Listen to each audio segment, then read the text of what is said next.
নমস্কার, সোমার স্পেশাল কিচেনে আপনাদের স্বাগত জানাই। আজকে করব ফুলকপির মাঞ্চুরিয়ান। আপনারা দেখতে থাকুন কি কি দিচ্ছি। আচ্ছা, প্রথমে দিচ্ছি এই যে আদা, রসুন আর কাঁচা লঙ্কা পেস্টটা দিয়ে দিলাম।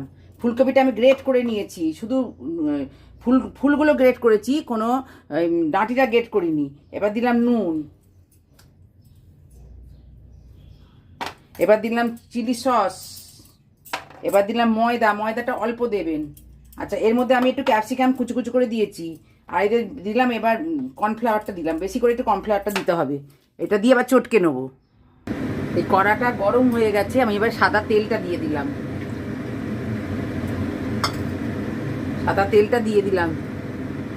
এইবার এই বলগুলো গড়ে রেখেছি, এই একে একে বলগুলো সব ভাজতে দেবো।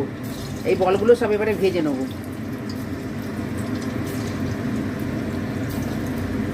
এরকম করে সব বলগুলো ভেজে নেবো।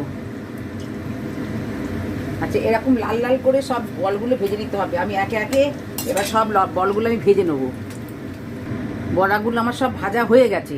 এবার আমি এর মধ্যে দেবো পেঁয়াজ কুচোটা।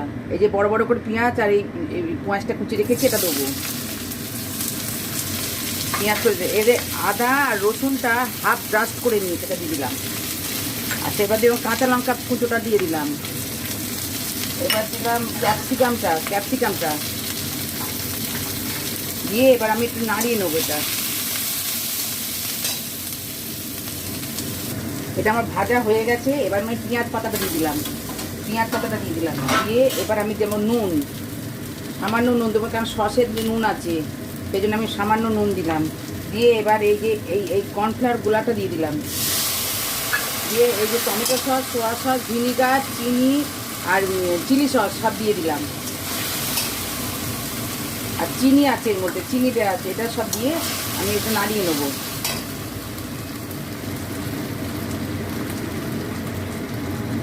এটা আমার এবার ফুটে গেছে। এটা আমি ধনেপাতার কুচোটা দিয়ে দিলাম। দিয়ে এবার এই বড়াগুলো দিয়ে আমি নাড়িয়ে নামিয়ে নেবো।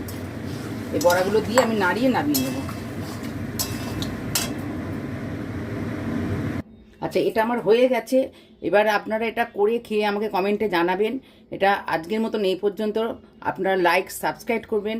নমস্কার।